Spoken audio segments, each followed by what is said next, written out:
Hello and welcome. I am Daisy, your hostess. I must admit, at first glance, I did not think this book was going to be this long. And once I started, I was committed to take it to the finish. As I mentioned in the first few videos, this is a very lengthy book with over 10 hours of content, so I've divided it into a series of videos to give myself the liberty of sharing some observations with you.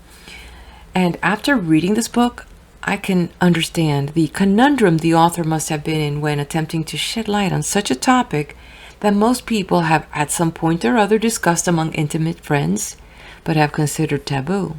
And I get it. It would be awkward to give someone medicine for a cold when in fact they have constipation. So she has gone through great effort to detail what psychic attacks might look like before offering prevention tools against it.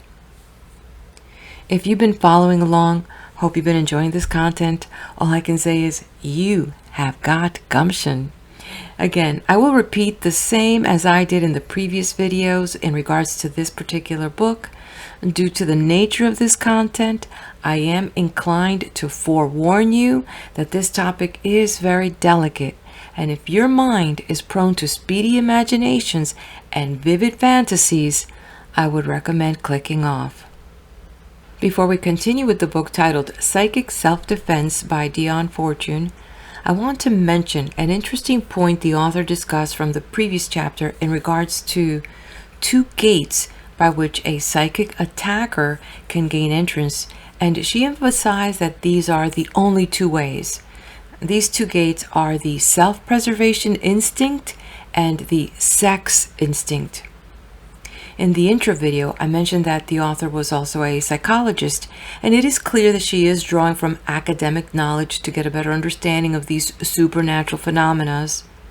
Interesting that these same two instincts, according to Dr. Sigmund Freud, these two instincts were to be considered integrated, which led him to come up with the idea that as one, these would be life and death drives. And this allowed him to conclude that people hold an unconscious desire to die, but that life tempers it with the instinct to live. It is said that the primal instincts of self-preservation and sex are believed to be potent energetic forces that can be manipulated in psychic attacks. You might ask, how? Well, it's like taking candy from a baby through manipulation of a person's emotions. An attacker may target these instincts to create feelings of fear, anxiety, or obsession. And once they have the person believing whatever it is that they're seeking, this begins weakening a person's energetic defenses and leaving them vulnerable. Pretty much, they go in for the kill, whether it is for sex or money or both, or whatever gain they're looking for. The person is ripe and ready to be victimized. The author will lend tools to use, but I get a hunch that the surest way to protect those gates is by coming in tune with one's emotions and understanding what drives those emotions, whether it's the fears, the joys, the loves of one's life. And perhaps journaling might help, writing down, your fears and thoughts and then digging deep as to why they play such a role that they do in your life. That might help. It might help release any negative vibrations and prevent mental faculties from redirecting those emotions into a fight or flight pattern that someone else might take advantage of. But I do want to say that I am not a psychologist. I do tarot readings, have done them for many, many years. And I could tell you one thing, that when people come to me with their questions, we go through little things, and that's what the tarot does. It just helps us, it's like playing a game, and I say, okay, I see the Three of Cups here. What is it that's, you're happy about? And then from there we dig deep into these symbols.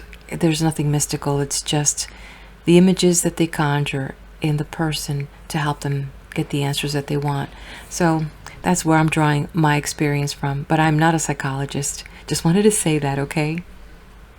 Again, the author uses a lot of esoteric lingo and presumes that if you're unfamiliar with the terms, that you're going to go and do your homework and look them up before continuing. So, in light of our friendship, I want to share a couple terms that she will mention in these next few chapters. One is the etheric double, and the author insinuated that the mind affects the body by means of this etheric double, and that when psychic work is done to achieve some physical action to be produced, whether at a distance or otherwise, irregardless for good or evil purpose, it is done by tampering with this etheric double. She quite literally was able to create the visual in words of what the etheric double would look like when she said that it is primarily a body of magnetic stresses in the framework of whose meshes every cell and fiber of the body is held as in a rack. So in esoteric circles, the etheric double refers to that first level of human energy field, being described as a subtle, luminous energy body that is exact replica of the physical body, also called the vital body or the health aura.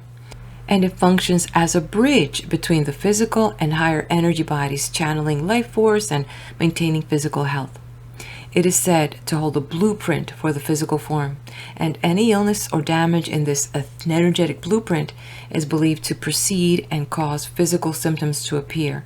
Keep in mind, it is not magnetic as understood by modern physics, but on the metaphysical idea of a vital energetic force field that interacts as a biomagnetism. Now, the question one would ask is, how would one know if there is damage to the etheric body or the etheric double? And these signs, surprisingly, are similar to those of psychic attack. It is documented in esoteric circles that a person who has a damaged etheric double will exhibit unexplained physical ailments, persistent fatigue, emotional imbalances, kind of a sense of emptiness or lack of motivation, a desire to be alone or to retreat into solitude, and on some worst case scenario, self-destructive behaviors. And outwardly, it would look a bit different, like experiencing chronic issues or patterns in your life, such as struggle with finances, struggle in your relationships or your health. And this is not to say that if this is happening to you that, you're under a psychic attack, but definitely it is a clue. And the clue is in the pattern as to discovering the why and beginning to make a responsible choice to take your life back, along with engaging in energy-based practices and exercises, of which I would suggest to seek the help of a certified professional. Also, this concept of etheric double idea is not exclusive to a select group. In ancient Egypt, the Ka was the Egyptian concept of a person's double or vital essence. I actually have on the channel here a video titled The Book of the Dead, which covers a little bit about that. And it is represented as a spiritual counterpart to the physical body. And in Chinese philosophy, the ancient Chinese traditions of Taoism and folk religion include the concepts of Hun and Po. These are spiritual and corporeal souls. And just to mention one more, but there are many that have and share a parallel concept of this dual ethereal body, such as believed also in the Bangkongo religion. Every person possesses a dual soul mind called Muela Rindu, and this allows them to exist in both the physical world and the spiritual world of their ancestors. I thought this term was worth discussing because usually when there is an idea that is like a one-off, one would not think too much about it. But when there are other cultures that share parallel ideas, then it's worth giving it a second look. I'm not going to be the one saying the emperor was wearing new clothes when he's walking stark naked. So I know you want to get into the next few chapters, and I truly wanted to share some more psychological concepts, especially around what these chapters are about, which is vampirism and my thoughts on hauntings. But I've already taken enough of your precious time, and I do look forward to reading your comments. So please do leave me your comment, hit that like button, and if you haven't done so, subscribe to the channel. With that, let's now turn the page. Chapter 5: Vampirism. The alleged vampire was always been a popular character in tales of mystery and imagination. There is a considerable literature concerning his doings, from the famous novel Dracula to serious studies of the medieval witch trials, to which the reader is referred to the bibliography at the end of the book. In these pages, however, I do not want to avail myself of second-hand evidence, nor of incidents which took place in other centuries and under primitive conditions, for it might be argued that, with the passing of such conditions from our midst, the problem of vampirism, like the problem of typhus, has gone too, and need not trouble us. From my own experience, I am of the opinion that this is not so, and that the peculiar condition which the ancients called vampirism may account for certain forms of mental disturbance and the physical ill health associated therewith. When psychoanalysis was first introduced into England, I took up the subject and became a student, and eventually a lecturer at a clinic that was founded in London. We students were soon struck by the fact that some cases were exceedingly exhausting to deal with.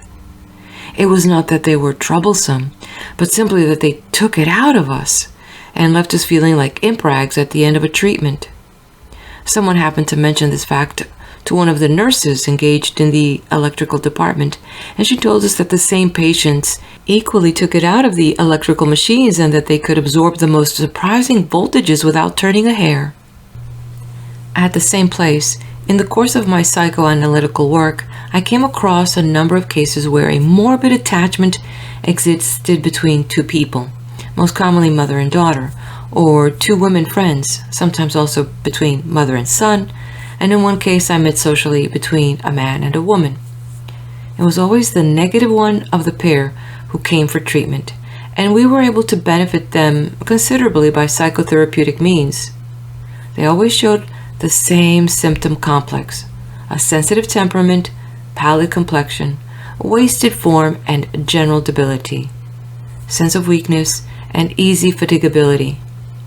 They were also invariably highly suggestible and were therefore easy to handle. Consequently, we were usually able to get good results pretty quickly in such cases. The curious point, however, was that the breaking of the morbid report caused a marked disturbance and even semi-collapse of the dominant partner in the alliance. We found it necessary to insist upon a separation if a cure were to be effected, and the separation invariably disagreed very actively with the dominant partner. At the time I explained everything in terms of the Freudian psychology, but even so, I could not help being struck by the curious effect the separation had upon the person who was not supposed to be ill, and that as the one went uphill, the other went down. I am of the opinion that what Freud calls an Oedipus complex is not altogether a one-sided affair, and that the soul of the parent is drawing upon the psychic vitality of the child. It is curious how aged Oedipus cases always look, and what little old men and women they are as children. They never have a normal childhood, but always are mentally mature for their years. I persuaded various patients to show me photographs of themselves as children, and was much struck by the elderly, worried expression of the childish faces, as if they had known all of life's problems and burdens. Knowing what we do of telepathy and the magnetic aura, it appears to me not unreasonable to suppose that in some way, which we do not as yet fully understand, the negative partner of such a report is shorting on the positive partner.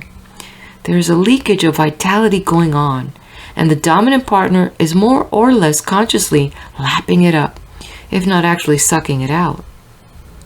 Such cases are by no means uncommon, and clear up rapidly when the victim is separated from the vampire. Whenever there is a record of a close and dominating bond between two people with the devitalization of one of them, it is a good plan to recommend a temporary separation and observe the results.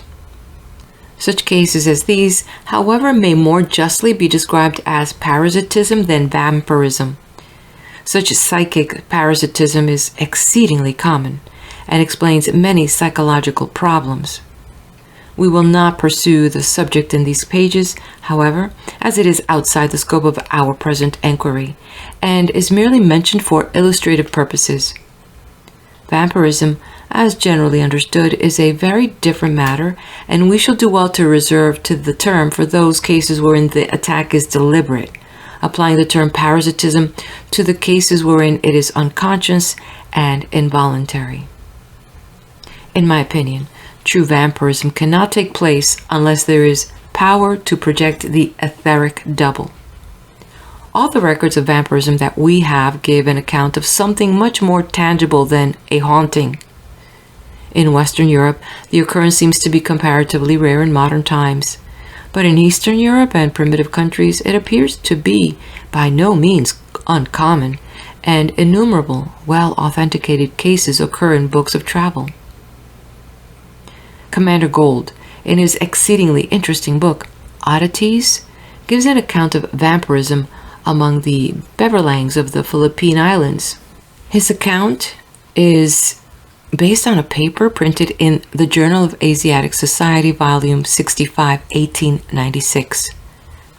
These unpleasant people, according to Mr. Skirchley, the author of the article with Commander Gold, quotes, are ghouls and must eat human flesh occasionally or they would die. When they feel a craving for a meal of human flesh, they go away into the grass, and having carefully hidden their bodies, hold their breaths and fall into a trance. Their astral bodies are then liberated. They fly away, and entering a house, make their way into the body of one of the occupants and feed on his entrails. The Beverlangs may be heard coming as they make a moaning noise, which is loud at a distance and dies away to a feeble moan as they approach. When they are near you, the sound of their wings may be heard, and the flashing lights of their eyes can be seen dancing like fireflies in the dark. Mr. Skirchley declares that he himself saw and heard a flight of Beverlangs pass by, and visiting next day the house he saw them enter, found the occupant dead without any sign of external violence. Compare Mr. Skirchley's account of the Beverlangs lying in the long grass and throwing themselves into trance with Mr. Muldoon's account of the projection of the astral body, with which every student of occultism ought to be familiar, for it is undoubtedly a classic of occult literature, being a practical account of occult experiences and detailed instructions how to go and do likewise. But to return nearer home, in the course of my experience of the byways of the human mind, which from the nature of my work has been, like Sam Weller's knowledge of London, extensive and peculiar, I have only known one case of genuine vampirism, according to the sense in which I use the term, and this was not one of my own cases, though I knew the persons concerned, but was handled by my original teacher, whom I have already referred to in connection with the case of the good lady who chased me with a carving knife. I have made use of the facts of this case as a groundwork for one of the stories in The Secrets of Dr. Taverner, but the actual facts are such that they were unsuitable for a work supposedly designed to amuse. At that time, I was doing the tutorials in abnormal psychology at the clinic I have spoken of, and supervising the work of the other students. One of them took counsel with me concerning a case that had come to her in private practice, the case of a youth in the late teens, one of those degenerate but intellectual and socially presentable types that not infrequently crop up in old families whose blood is too blue to be wholesome. This lad was taken as a boarder in a flat which the student shared with another woman, and they soon began to be troubled with curious phenomena. About the same time, every evening, the dogs in a neighboring mews began a furious outcry of barking and howling, and a few moments later, the French window leading onto the veranda would open. It did not matter how often they got the locksmith to it, nor how they barricaded it. Open it would come at the appointed time, and a cold draught sweep through the flat. And this phenomena took place one evening when the adept Z was present, and he declared that an unpleasant invisible entity had entered. They lowered the lights and were able to see a dull glow in the corner he indicated, and when they put their hands into this glow, felt a tingling sensation such as is experienced when the hands are put into electrically charged water. Then began a mighty spook hunt up and down the flat, and the presence was finally cornered and dispatched in the bathroom. I have staged the incident somewhat more picturesquely in my story, but the essential facts are the same. The result of the dispatching of this entity was a marked improvement in the condition of the boy patient and the elicitation of the following story. The boy, whom we will call D, was in the habit of going to sit with a cousin who had been invalided home from France suffering from alleged shell shock. This young man was another scion of a worn-out stock, and it transpired that he had been caught red-handed in that unpleasant perversion called necrophilia. According to the story elicited from the parents of D, this vice was not uncommon on certain sections of the front, as were also attacks on wounded men. The authorities were taking drastic steps to put it down. Owing to family influence, the cousin of D was able to escape incarceration in a military prison and was placed in the care of his family as a mental case, and they put him in the charge of a male nurse. It was while the male nurse was off duty that the unfortunate young D was misguidedly employed to sit with him. It also came out that the relations between D and his cousin were of a vicious nature, and on one occasion he bit the boy on the neck, just under the ear, actually drawing blood. D had always been under the impression that some ghost attacked him during his crisis, but had not dared to say for fear of being thought mad. What may have been the exact percentages of neurotic taint, vice, and psychic attack, it is difficult to say, nor is it easy to decide which was the predisposing cause that opened the door to all the trouble. But one thing stood out clearly to all beholders, that with the dispatch of the psychic visitant, not only did D's condition clear up immediately, but after a short, sharp upheaval, the cousin also recovered. The method of dispatch used by the adept Z was to pin the entity inside a magic circle so that it could not get away, and then absorb it into himself through compassion. As he completed the operation, he fell over backwards unconscious. It was, in fact, the same method that I was instructed to use in dealing with my werewolf, but it is a much more formidable task to absorb and transmute the projection of another person than to absorb one's own, and could only have been accomplished by an initiate of a very high grade, which Z indubitably was. His opinion concerning the case, though there was no means of obtaining independent confirmation of this, was that some Eastern European troops had been brought to the Western Front, and among these were individuals with traditional knowledge of black magic, for which Southeastern Europe was always enjoyed a sinister reputation among occultists. These men, getting killed, knew how to avoid going to the second death, that is to say, the disintegration of the astral body, and maintain themselves in the etheric double by vampirizing the wounded. Now, vampirism is contagious. The person who is vampirized, being depleted of vitality, he soon learns by experience the tricks of a vampire without realizing their significance, and before he knows where he is a full-blown vampire himself, vampirizing others. The earthbound soul of a vampire sometimes attaches itself permanently to one individual if it succeeds in making a function vampire of him, systematically drawing its etheric nutriment from him, for since he in his turn is resupplying himself from others, he will not die from exhaustion as victims of vampires do in the ordinary way. Z was of the opinion that D's cousin was not the primary vampire in the case, but was himself a victim. Being a youth of unstable morale, he speedily acquired the vampire tricks, and the earthbound soul of some Magyar magician exploited him. Through his act of biting and drawing blood from the neck of his cousin, this entity became transferred to young D, preferring pastors new to the depleted resources of its previous victim. Probably it alternated between the two, for it was not constantly with D. Exactly what Z did, we do not know, for he was exceedingly secretive concerning his methods, but in the light of a subsequent knowledge, I should imagine that he absorbed the etheric energy of the earthbound soul and thus deprived it of its means of resisting the second death.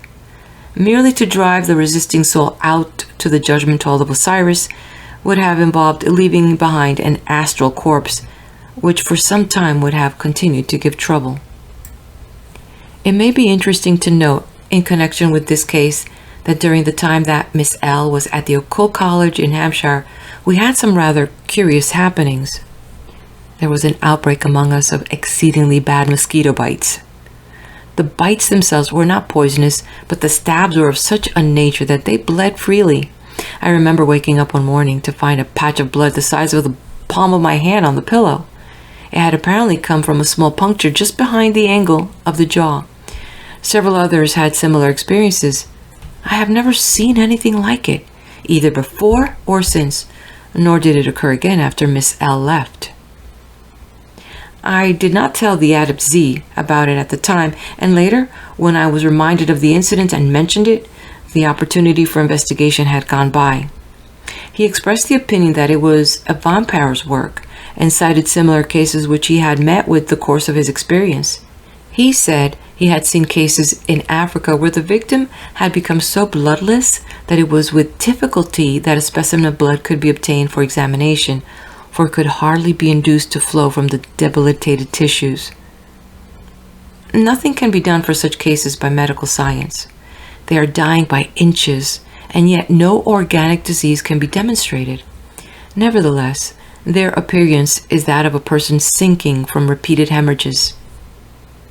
When vampirism is suspected, the thing to do is to go over that person's body inch by inch with a powerful magnifying glass, and the search will probably be rewarded by the discovery of numerous minute punctures, so minute that they are not discovered by an examination with the naked eye, unless they reveal themselves by becoming infected and suppurating, when they are usually mistaken for insect bites. They are bites right enough, but not those of an insect. The places to look for them are around the neck, especially under the ears, down the inner surface of the forearms, on the lobes of the ears, about the tips of the toes, and in women upon the breasts. It is said that a person with vampire tendencies develops abnormally long and sharp canine teeth, and I have myself seen one such case, and a curious sight it was. The two canine teeth, the pair that come up between the incisors and the double teeth, were half as long again as the others, and terminated in points of needle-like sharpness. True vampirism in Western Europe appears to be rare, but Z was of the opinion that many obscure cases of tropical debility, in which anemia played a prominent part, might be attributed to this cause. End of chapter. Chapter 6. Hauntings. There are two forms of haunting which have to be considered. The one which is due to a discarnate soul who interferes with a particular person, and the one which is due to the conditions prevailing in a particular place, and which affects any person sufficiently sensitive who happens to go there. Except in cases where the influence is exceptionally strong, the insensitive person is immune. To perceive a haunting, one needs a general rule to be slightly psychic. It is for this reason that children, Celts, and colored races suffer severely from such interferences, and the solid Nordic type is comparatively immune, and to a lesser extent, the lively, materialistic, and skeptical Latin. Let us consider first of all the question of interference by a discarnate soul. It will be noted that I use the term interference and not attack. The disturbance need not necessarily be an attack, any more than the drowning man who clings to his rescuer and drags him under is motivated by malice. The entity that is causing the trouble may be a soul that is itself in distress on the inner planes, and is too ignorant of post-mortem conditions to know the harm it is doing by clinging so desperately to the living. It is for this reason that the wide dissemination of spiritualistic teachings is of value, for it helps to relieve the tension between this world and the next. As far as my experience goes, I am inclined to think that deliberate malevolence is rare. But this panic-stricken clinging is not uncommon, and explains why the survivor of a pair sometimes goes through very unpleasant experiences after the death of the partner. There are also cases, though rarer, wherein a soul who has some occult knowledge but is bound strongly to earth by sensual desires uses a curious form of rapport in order to gratify those desires through the physical body of another. There are innumerable instances of both these types of astral interference in occult and spiritualistic literature, but as I am confining myself to cases within my own experience, I will not cite them. Someone of my acquaintance lost, after a long illness, her husband, to whom she was much attached, but whom most people would have thought she was well rid of, as for many years he had been addicted to drink, and died finally after a long illness during which he was kept under morphia for prolonged periods, taking enormous quantities. He was a man of intensely malignant and selfish disposition, and died unrepentant. She, however, during the course of his last illness, when, being bedridden, he could do no more harm, elected to idolize him, and as soon as he was safely dead, canonized him into the family saint. She was interested in occultism and in the habit of practicing meditation and invoking the masters.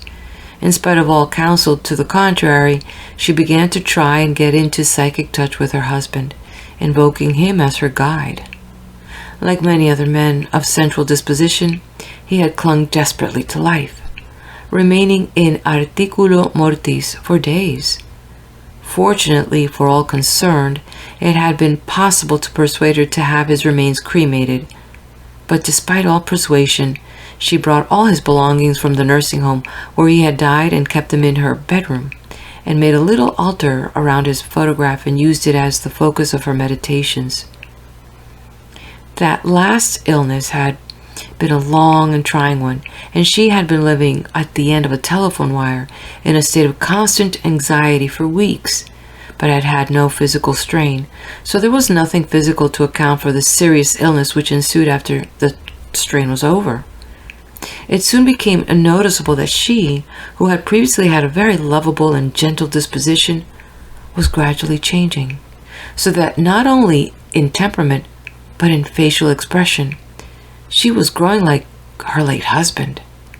Next, a curious thing ensued.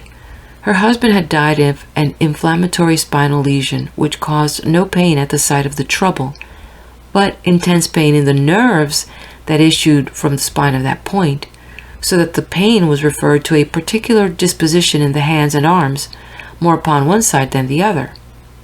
This lady developed a severe neuritis that exactly corresponded in its distribution to her late husband's symptoms. Another illustrative case is that of Miss E, whose fiancé was killed during the war. She says in a letter written to the person whom she consulted with regard to her problem, "I was able to rise above the loss and separation at the time, but 6 months later I suffered nervous breakdown. From this time I have been troubled with weak nerves. For the last 2 months I have been having very extraordinary experiences which are causing me much perplexity and rendering me unfit for work. It is a night experience and has not once occurred during the day. After I have composed myself for sleep, I find that gradually my body is losing all sensation. It feels as if I was being slowly frozen stiff. I don't know how else to describe it. At this stage, I can sometimes rouse myself and overcome it, but I cannot always do this. My efforts to rouse myself are in vain, and although fully conscious, I feel unable to move or call. Usually, after this, I sink into some kind of sleep. I have all kinds of experiences. Sometimes I visit strange places and talk with people I don't know. Sometimes my experiences are beautiful beyond description. Sometimes I am threatened with danger of drowning or falling, but in these cases I always rise in the air and travel for miles, it seems to me. Sometimes I feel that I am just floating in the air. How long the dream lasts I cannot tell. When I wake up, however, I have great difficulty in moving for some time, but gradually I regain the power to move about, and after a lot of stinging sensation in the limbs, I get up, usually feeling very tired and unrefreshed. But sometimes I feel none the worse for the strange experience, but it is undermining my health and happiness, and it cannot be good. In conversations, she amplified the statements in her letter and said that during the experiences described, someone, she thought it was her fiancé, was trying to prevent her from getting back into her body again after those nocturnal expeditions. The case was entirely cleared up in 1 week by means of telepathic treatment. The notes on the manner in which the work was done are of considerable interest. The treatment was given to the entity that was causing the trouble, not merely to the patient, and it was the release of the obsessor from his plane of work and helping him heavenward that gave freedom to his victim. In the other type of haunting, that in which is the place, which is the focus of manifestation, not a special person, we must distinguish between the earthbound entity, which remains attached to a particular spot, and the thought atmosphere, which is left behind after violent emotions have been experienced there. Let us consider first the question of thought atmosphere, of which I can give a very illuminating example. A friend of mine, who was a student at a school of dramatic art, consulted me concerning an attack of stage fright she had had, which left her rather nervous as to its recurrence. She was an experienced student, in fact a pupil teacher, and she was having some extra tuition from the head of the school. Going for her lesson one afternoon, she found that her teacher had just finished taking the junior students for their end of the term examination in elocution. She went on to the stage and stood beside the small table which had been placed there for the convenience of the examiner, and commenced to recite the piece on which she was to have her lesson. She herself had no occasion for nervousness. As had already been noted, she was an experienced speaker and teacher. Moreover, nothing of importance hung upon this lesson. It was merely one of a series. Nor was she usually nervous or self-conscious. But as soon as she tried to start, she experienced a complete dry-up and stood paralyzed, unable to utter a word. A little prompting soon started her off, however, but she had experienced a nasty attack of stage fright, and it shook her nerve. From the psychic point of view, the explanation was not far to seek. She was standing in the mental atmosphere created by a series of girls who had gone on to that platform for an examination upon which a good deal depended for them, and who had all been correspondingly nervous. She herself, being sensitive, had been affected by this atmosphere, which induced in her a similar mental state by means of which is called sympathetic induction, a phenomenon well known in electricity and in acoustics, but equally valid in psychology. No doubt the unfortunate examinees themselves were infecting each other. It may well be that the microphone panic, so well known to broadcasters, is caused by the thought atmosphere generated by a succession of nervous people who have stood upon the same spot. An experience of my own may be of interest in this connection. I took a bed-sitting room in a hostel, and as soon as I came there, I found myself afflicted with the most intense depression. I am not usually subject to the blues, being normally a cheerful soul, but as soon as I entered this room, which was a sunny and pleasant one, the cloud descended upon me, but lifted again as soon as I went out of it, whether into the dining room of the hostel or out of doors.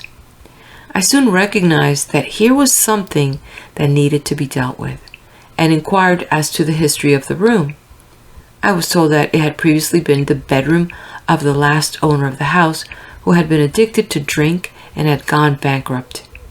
It is a curious fact that drunkards and drunk addicts make a very evil psychic atmospheres, whereas a person who is a common criminal, however bad, is not nearly so noxious, and his atmosphere fades rapidly.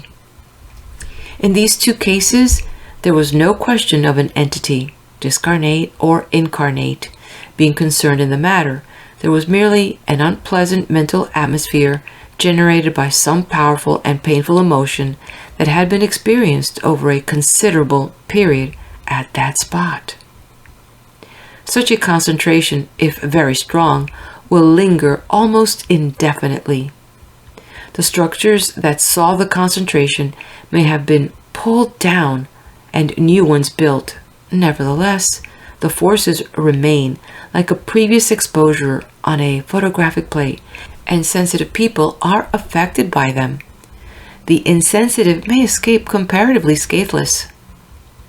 It is not altogether an easy matter to determine whether the disturbance is due to atmosphere alone or whether an earthbound entity complicates the situation. Where an entity is present, it will usually be seen sooner or later. Moreover, it will usually be heard as well as felt. This latter sign, however, does not invariably indicate the presence of an organized entity, for I know of a case wherein a room that had been used as a lodge of ritual initiation was subsequently partitioned into an office and 2 bedrooms after the lodge was moved elsewhere, and the bedrooms were practically uninhabitable owing to the din of cracks, bangs, and thumpings that went on at night. In such a case, there was no reason to suspect the presence of any entity, for the rituals had not been of an evocative type, nor was the influence evil. It was merely force in a state of tension. It was sheer physical noise that made the disturbance, as I can testify, for I have slept, or rather tried to sleep there. Where a ghost is seen, it is usually also heard, because for a form to be sufficiently substantial to be visible, there must be a modicum, at least of ectoplasm in its composition, and ectoplasm is capable of exercising force on the physical plane, in some degree at least. Where a ghost is both seen and heard, we may be sure there is an actual haunting. Where it is seen but not heard, it may be possible that a person with psychic tendencies is perceiving the images in the reflecting ether, the photographic plate of nature, and there may be no actual entity present. Where the disturbance is heard but not seen, it may be due to astral forces set in motion by ritual magic, and which continue for a while after the original impulse is drawn. These may be perfectly harmless, save that they disturb the sleep in the same way that a rattling window would do. On the other hand, if powerful evocative rituals have been performed, and the clearing of the sphere has not been properly done, profound disturbances may result, and the whole situation be exceedingly unpleasant. Examples will again help to make the problem clear. As an instance of a non-ritual haunting, I may cite the case of a friend of mine who went to live in a block of modern mansions. From the first, she was not happy there, and as time went by, the oppression and distress strengthened. Coming into her drawing room one evening at dusk, she saw in the half-light a man standing with his back to the room, gazing intently out of the window. She switched on the light and found that there was no one there. On several occasions, her maid saw someone walk down the passage leading to this room. Moreover, the hall door had a knack of coming open of its own accord. My friend's depression deepened until finally, when standing herself at the drawing room window one day, she had a sudden impulse to fling herself out. Then she realized that things were serious and that liver pills and a weekend at the seaside would not put them right. Being an occultist, she understood the significance of the happenings that had been going on in her flat, and she made enquiries concerning the history of the square in which this block of modern mansions had been built. She learned that it was the site of an old madhouse of sinister reputation. The form that she and her maid had seen was probably that of some unfortunate patient of suicidal tendencies who had succeeded in giving effect to his impulses on a spot corresponding to the situation of her room. The terrific emotional forces generated by his brooding and last desperate act were photographed on the atmosphere, as it were, and suggested to her mind thoughts of self-destruction, just as the ill temper or depression of a companion will induce a similar mood in ourselves without any word spoken. Another example within the sphere of my experience, although it was not actually my case, is of much interest in that it combines an example of a very definite poltergeist haunting with vampirism. I was once consulted by a mental healer to whom a very curious case had been brought. Some charitably disposed people had raised funds to found a home for unwanted babies, and a suitable house had been purchased on the outskirts of a village not far from London. The house had been a conspicuous bargain, and they were very pleased with it. Soon, however, they began to be disturbed by some very curious phenomena, and also by inexplicable illness and seizures among the babies. One child, in fact, actually died, and its death was not satisfactorily accounted for. Then one of the nurses, an Irish girl, began to be affected also. Celts are notoriously susceptible to psychic influences and are always the first to be affected by them. It will be observed that the babies went down first under the attack, their resistance being low compared to that of an adult, and then the most sensitive of the adults was affected, the Irish Celt. On several occasions, the sound was heard of a cart and horse coming up the drive, but when the maid went to the door to open it, there was nothing to be seen. Soon the ghost became even more energetic and took to shoveling the coal from the side of an outhouse. It would shift several tons of coal in this way in a night, the occupants of the house lying shivering in their beds while bumps of coal thudded and rumbled against the sides of the bunkers. As to why or wherefore this particular manifestation should take place, I can offer no suggestion.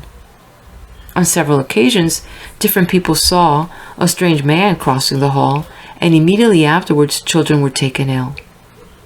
Finally, in addition to all other troubles, mysterious fires began to break out all over the house. A basket of clean linen in an empty room was found to be on fire. Curtains were found to be smoldering. Meanwhile, the unfortunate Irish nurse went from bad to worse, lying in bed too weak to stand and rapidly going off her head. It will probably be suggested that some mischievous or demented person was at the bottom of the trouble, but it is difficult to know what human agency either could or would shovel a truckload of coal across a shed single-handed during the night.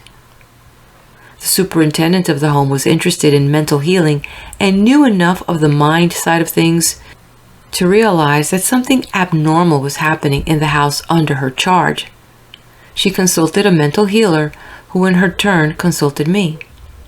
I made a psychic diagnosis of the case and reported that, in my opinion, the house had at some time been occupied by someone who had a knowledge of occultism and who, being upon the left-hand path, objected strongly to going to face his portion of purgatory after the death of the physical body, and that he was maintaining himself in an intermediate state as an earthbound spirit by drawing upon the vitality of the unfortunate children, and had accidentally drawn too much from one, thus killing it outright. Working on this hypothesis, the healer undertook to give the case absent treatment.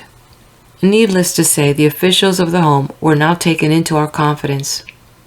The result of this treatment was that the manifestations immediately ceased. No more children had seizures, and the Irish nurse rapidly recovered. The superintendent was then told the hypothesis upon which we had worked. She was greatly interested and made enquiries in the village as to the history of the house, and learned that it was notoriously haunted, which was the reason they had obtained it so cheaply. It appeared that no tenant could stop there long, and that there was a constant record of their exhausting and mysterious illnesses. It also transpired that about 60 years previously, the house had been occupied for a long period by a man who was viewed askance by his neighbors as an eccentric and mysterious personage, and was reported to be engaged in some sort of research which necessitated the use of a laboratory into which no one was ever allowed to go, and in which he worked by night. It is interesting to note that neither the mental healer or myself ever visited the house or were within 20 miles of it, for it shows what way these unseen forces can be manipulated from a distance. A final example, taken from the Confessions of Aleister Crowley, will serve to show the nature of a haunting produced by ceremonial magic in which the forces invoked are not adequately dispersed.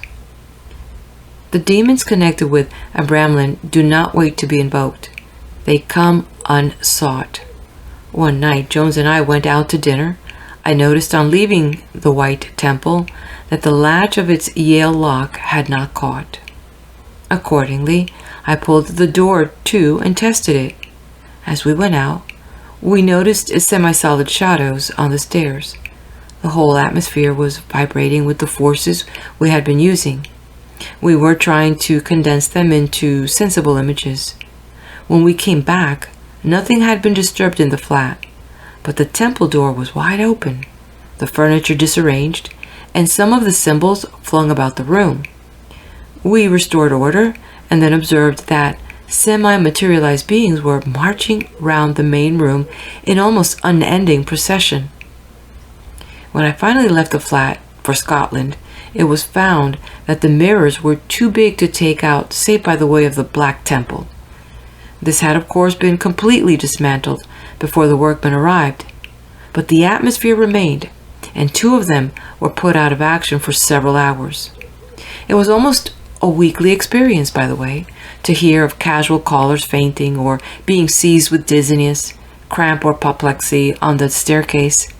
It was a long time before these rooms were re-let. People felt instinctively the presence of something uncanny.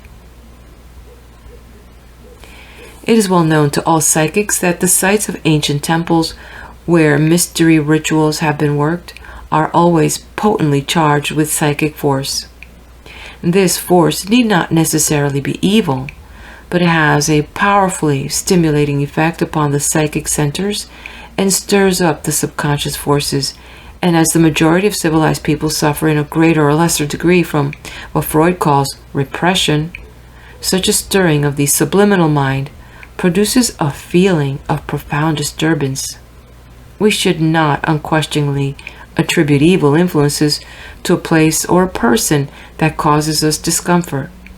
It may merely be that psychic force at a greater tension than we are accustomed to is disturbing our equilibrium. The sight of monasteries that were disbanded with persecution at the time of the Reformation are also frequently badly haunted by psychic forces. The group mind of a religious community is a very potent thing, and when it is disturbed by the corporate emotion of its members, the forces thus let loose are not readily dispersed. Moreover, the monks initiates of the mysteries of Jesus would not be likely to hand over their sacred places to the despoilers with any good will. It has been reported again and again that a curse rests on those who profited by the spoliation of church lands. This is too well known to require discussion in these pages. There is another fact in connection with church property, however, which may not be so well known, and that is the frequency with which psychic happenings are reported in connection with vicarages. In inquiring among friends and fellow workers for data in connection with the research that has gone to the making of this book, I have been astonished how frequently a vicarage has been mentioned in connection with the phenomena of which I have been told. The rituals of the church are, of course, ceremonial magic, and is admitted by even such an orthodox authority as Evelyn Underhill. The average clergyman is not conversant with the technique of occultism, and has therefore little or no understanding of what he is doing. What influence he brings to the altar, and what forces he takes away therefrom, must therefore be an open question in each individual case. A man whose consciousness has been exalted by ritual, and who does not know how to seal his aura and return to normal, is liable to psychic invasion. Objects associated with any form of ceremonial operations are invariably highly charged with magnetism and intimately linked with the force whose uses they have served. I remember many years ago, when I had little knowledge of occultism and no pretensions at all to psychism, that two friends and myself were amusing ourselves by turning over each other's trinket boxes. I picked up a handsome amethyst cross from one of them and immediately exclaimed, "There's something extraordinary about this cross. It feels as if it were alive." "That was the cross that was given me at my first communion," replied my friend, "and it was originally a bishop's pictorial cross." Her sister was greatly interested and immediately brought her own jewel case to me and asked me if I would pick out her first communion cross also. For like her sister, she was a Roman Catholic, and these crosses that were given them as presents on the occasion of their first communion had been especially blessed by the priest. I was greatly interested to observe that from 3 or 4 ornamental crosses, I was able to pick one which felt warm and living and electric to the hand and pass it across to her, saying, "This is your communion cross." And it was. I remember once, as a small child, picking up a dying rook. The creature lay motionless on my knee for a few minutes, and then gave a flutter and died. I had never seen death before, but I needed no one to tell me that I saw it now. The feel of the creature before and after that flutter was different. I can only compare the feel of the magnetized and unmagnetized crosses to the difference between the living and the dead bird. But the Christian is not the only religion that can magnetize its ceremonial instruments. There are other ritualistic religions, and some of these are debased. We ought to use much caution before we place about our rooms as ornaments objects which may have been associated with cults whose nature we do not understand. Many of them, of course, belong to the Brummagem cult and are dedicated to no more desperate deity than Mammon. But the genuine curio is a different matter. I had an example of this once in the British Museum. I was visiting the room in the basement which contains a collection of plaster casts of the famous statues of antiquity, the originals being elsewhere. Suddenly, I became aware of a sense of magnetic power. I turned towards it and saw a small altar. Reading the label, I found that this was not a cast, but the original. It is a very interesting test of psychism to sample the atmosphere of the different rooms of the British Museum. The benign and brooding peace of the Buddhist room is a thing to be remembered. The flavor of the long ethnological room is a thing to be got out of the mouth as quickly as possible. To me, at any rate, the Egyptian room is disappointing. The mummies all seem neither malignant or benignant, but merely cynical. Perhaps I should feel differently, however, if I spent a night with them. Magnetism, which is dispersed during the day, charges up again during the silence and darkness of the night. I remember visiting Stonehenge amid a crowd of trippers and chars a blancs, and thinking that the glory had departed, but it was a very different affair when I visited in the desolation of a bleak spring day after its long winter solitude. It had charged up again, and was formidable as anyone could wish. I should hesitate, therefore, to say that because the mummies and I have never struck sparks when we met in the British Museum, that their reputation is groundless. At the time that Tutankhamun's tomb was being opened, I said to myself, if the mummy's curse does not work in this case, I shall lose my faith in occultism. We all know how it has worked, even unto the 3rd and 4th generation. No novelist, deriving his idea of ancient Egypt from an encyclopedia article or Egyptology and some photographs, would have dared stretch the long arm of coincidence anything like as far. The Egyptians attached great importance to the preservation of the physical body. The tombs of great men, as well as known, were protected by means of what are popularly called spells, and the power and scope of Egyptian magic are things that very few people realize. The modern student of occultism who reads iamblichos on the Egyptian mysteries will have a surprise. In most cases, however, the purchaser of Egyptian curios has nothing to fear. The worst that they will yield to psychic investigation is a vision of labor disputes in a mass production factory. I have, however, heard of a very wonderful psychometric reading which was obtained from a mummy which, when subsequently unrolled, was found to consist entirely of French newspapers of recent date. I have always been greatly amused by the indignation of Egyptologists against tomb robbers. After all, is there any distinction between the earlier and later visitors to a tomb save that one lot worked by day and the other by night? In the view of the people who made the tomb and spared nothing to render it inviolate and preserve the peace of their dead, the workers by night would probably be preferred, for they merely robbed and did not strip and explore the nude bodies to the public gaze. There was a terrible outcry recently when some bodies were moved in a village churchyard to make room for the monument chosen to decorate the grave of a famous public man. Even the people whose religious feelings were not outraged by this act of sacrilege regarded it as in shocking bad taste. Yet nobody proposed to strip the grave clothes from the body of someone's wife or mother and photograph it stark naked. When it comes to the question of a mummy's curse, I am afraid that my sympathies are entirely with the mummy.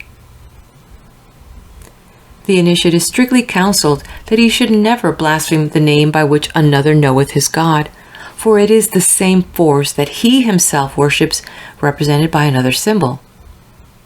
The ways to God are as many as the breaths of the sons of men, says the old Arab proverb. We should have enough sympathy with the struggles of another soul towards the light, not to desecrate the things that are sanctified by his hopes and endeavors, even if by nothing else. The Father of us all may understand their significance better than we do, and by his acceptance consecrate them forever.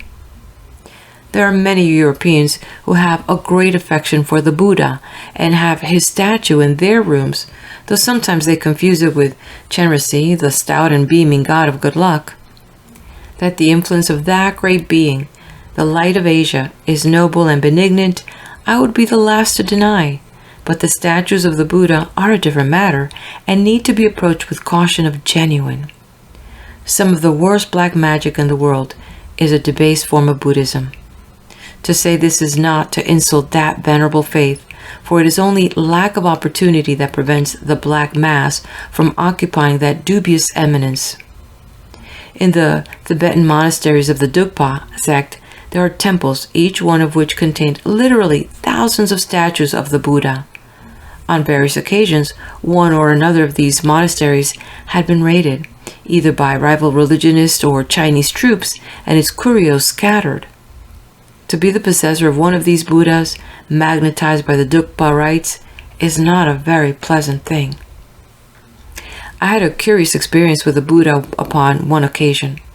It was an archaic soapstone statuette, some 9 inches high, and its owner had dug it up herself on the site of Burmese city that had fallen in ruin and been swallowed by the jungle. It was placed on the floor in an angle of the stairs and served as a doorstop upon occasion. I had a flat on the top floor and had to pass the melancholy little Buddha each time I came in or went out, and to me it seemed a desecration to see the sacred symbol of another faith treated thus. I tried to point this out to her and asked her how she would feel if she was a crucifix thus unutilized, but without result. Meanwhile, the little Buddha sat there patiently, getting the carpet sweeper pushed in his face and receiving libations of slops. One day, passing upstairs bearing a bunch of flowers, I was prompted to throw before him one of the traditional marigolds of Indian devotion.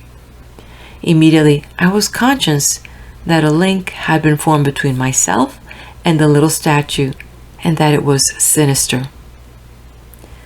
A night or two afterwards, I was returning home rather late, and as I passed the Buddha, I had a feeling that there was something behind me, and looking over my shoulder, saw a ball of pale golden light about the size of a football separate itself from the Buddha and come rolling up the stairs after me. Thoroughly alarmed, and disliking this manifestation very much indeed, I immediately made a banishing gesture, and the ball of light returned down the stairs and was reabsorbed into the Buddha, who, needless to say, got no more marigolds from me, and received a very little wide berth until I left that flat shortly after. The experience was a singularly unpleasant one, and was a sharp lesson to me not to meddle with the sacred objects of another system unless I knew exactly what I was about. I learned subsequently that some of these statues are consecrated with the blood of a human sacrifice. I do not mean to imply by this that all Buddhist statues have been so treated. Such consecrations are, I should imagine, comparatively rare. But I think no one who has knowledge of the facts will deny that they occur, even as one might occasionally come across a crucifix which had been used upside down at a black mass. It is not every case of psychic disturbance, however, which originates externally. It is a well-known cosmic law that everything moves in circles, and whatever forces we send out, and whatever thought forms we extrude from our auras, unless absorbed by the object to which they are directed, will return to us in due course. One of the most effective and also one of the most widely practiced methods of occult defense is to refuse to react to an attack, neither accepting nor neutralizing the forces projected against one, and thus turning them back on their sender. We must never overlook the fact that a so-called occult attack may be evil thought forms returning home to roost. There are certain types of insanity in which the lunatic believes himself to be the victim of an attack by invisible beings who threaten and abuse him and offer base or dangerous insinuations. We will describe his tormentors or point to their position in the room. A psychic who investigates such a case can very often see the alleged entities just where the lunatic says they are. Nevertheless, the psychologist can come forward and prove beyond any reasonable doubt that the so-called hallucinations are due to repressed instincts given rise to disassociated complex of ideas in the patient's own subconscious mind. Does this mean that the psychic is mistaken in thinking he perceives an astral entity? In my opinion, both psychic and psychologists are right, and their findings are mutually explanatory. What the psychic sees is the disassociated complex extruded from the aura as a thought form. A great deal of relief can be given to lunatics by breaking up the thought forms that are surrounding them. But unfortunately, the relief is short-lived, for unless the cause of the illness can be dealt with, a fresh batch of thought forms is built up as soon as the original ones are destroyed. End of chapter. Meet me at the next video as we continue on with the reading of Psychic Self-Defense by Dion Fortune, and she's going to cover the pathology of non-human contacts and also the risk of ceremonial magic. That'll be quite interesting.